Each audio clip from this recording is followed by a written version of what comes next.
Hey there guys, Sarah here from Aptos and Hospitality Success School. I just wanted to jump in today because I've been chatting with some clients recently in my hospitality marketing program, so my marketing coaching program, and they've been a little bit reluctant and they've been, I guess, a little bit scared to implement some of the strategies that we've been working on. So I guess I just wanted to jump in and see and have a talk about, because I think probably a lot of people feel this way. They know that they need to market their business because they need to be competitive, and they know that they've got a great offer and they want people to know about it and they want to generate awareness about their hospitality business, but they're a little bit scared about doing some of the things. So I wanted to have a chat today about the customer journey and how it works, and how some marketing methods are really essential, and what I'm showing you is going to be the stuff that's really cheap, really affordable, and really effective for your business. So it's really important, I guess, that you give it a try at least before you say you don't want to do it. So if we think about the customer journey, so the customer decision or the customer purchase journey, what happens is a customer first finds out, the first stage is awareness. So they become aware of their need for something, and then they become aware of you as a possibility for solving that problem or filling that need. And then they go through, the next stage is consideration or evaluation. So what they're doing is evaluating you and whether you can meet that need. And they may be comparing you at this stage to other businesses. Jump on. Hi guys, thanks for coming in. So after a person or a potential customer becomes aware of you and then they compare you, then they get to the decision phase. So they decide on who they're going to choose. So hopefully that is you. And then after they make that decision comes the purchase. So, and this is where the money changes hands. So they pay you for something and you fulfill it. So a good or a service, so product or service. And then there's also after purchase. So what happens there, or what you want to happen, is you want your customer to become a referrer for you. And that's, I guess, when we're thinking about positive word of mouth, and hopefully an evangelist. So, someone that's really involved, really engaged with your business, and someone that, sends other people to you and stuff like that. So if we think about it that way, there's quite a few stages in the customer journey there. And at different points, people need different information about you to help them move on to the next point. And hopefully, they can go through these quite quickly, but sometimes it can take a long time. And when we think about it, a lot of, especially traditional marketing methods, are really focused on that initial stage, so the awareness stage. So making someone aware of your business and that you can solve their problem or you can meet their need. Now, that's really important, but as I sort of explained before, people do need to know about you, but as I explained before, that's not when the purchase occurs. There is a lot of points before that happens. And if you're only focusing on that part, how are you going to, make sure that they're still thinking about you when they come to that decision-making point in their journey? So, like I said, when you think about traditional forms of marketing, you might think of things like advertising. So whether that's TV, radio, also social media fits into this. So posting, blogging, that sort of thing. Also, it can be flyering or direct mail, cold calling, that sort of thing. So this is at the very start of the customer journey. And this is where most people think about marketing. This is when they think about marketing, they really mostly just think about that end of the customer journey. But a customer journey is sort of like a funnel. So what you're trying to do is attract and make a lot of people aware of you, and through each stage you're losing more and more people, so that once you get to the decision and the purchase phase, there's a lot less people there than there was that know about you in general. Okay? And like I said, that journey can happen quickly or it can take a little while, but at each stage people want sort of different information. And so if you are focusing all your attention there, you're sort of neglecting, and you're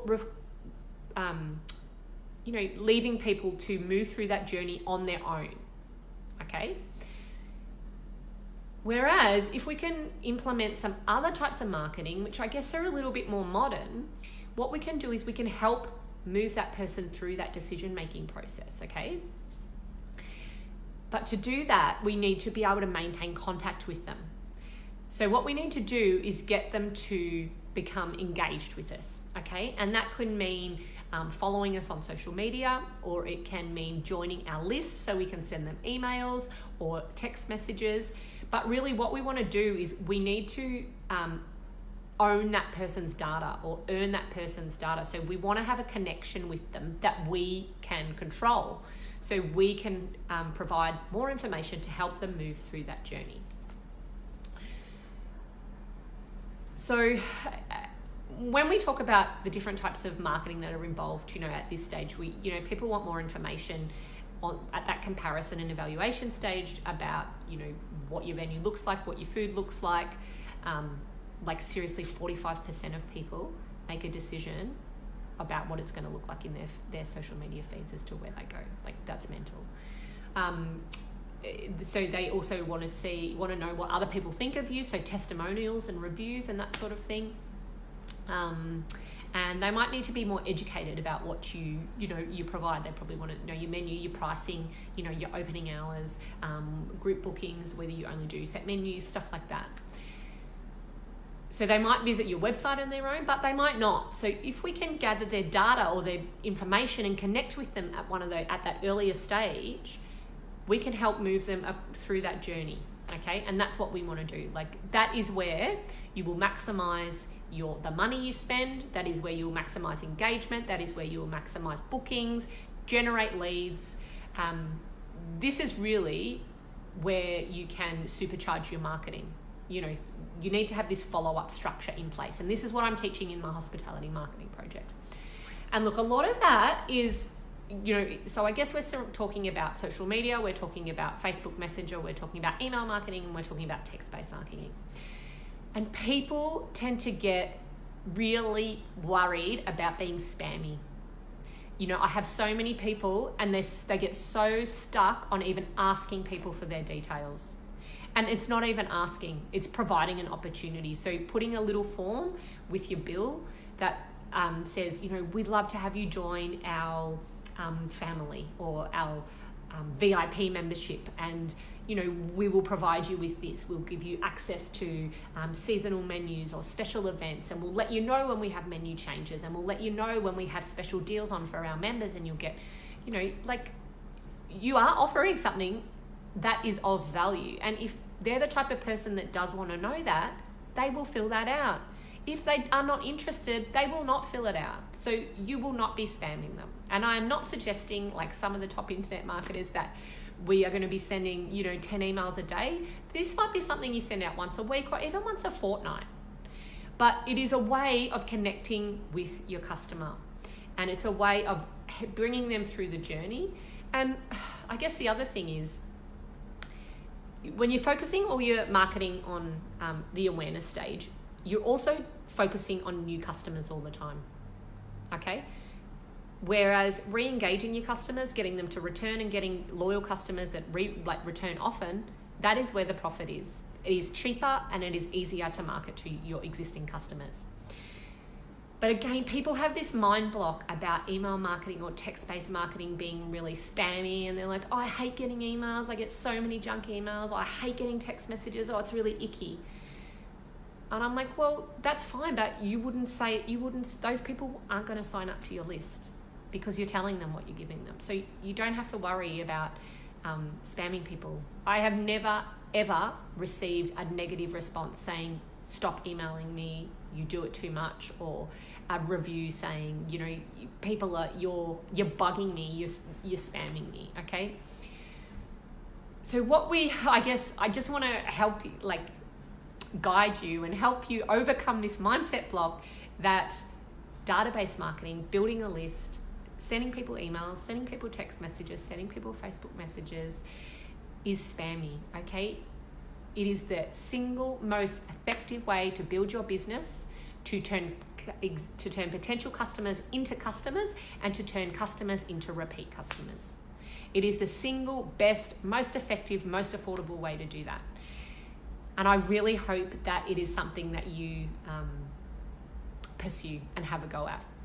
So I guess rant over maybe. If that is something you would like to know more about, I would love to chat to you. Email marketing, SMS marketing, database marketing, list marketing is the single most effective, efficient, affordable way for you to build your hospitality business. So if it's something that you'd like to know more about, and in the hospitality marketing program, I show you how to create the systems around this, and I give you a whole bunch of templates so you can do it for yourself. Let me know. I'll finish this live session up now. I've been talking for a while, but I just wanted to get on and I guess go through that, let you guys know that if you're afraid of doing these sort of marketings, you're not alone.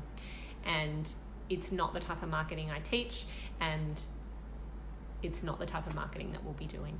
So give it a go, and yeah, get in touch if you want to know more. Okay, bye.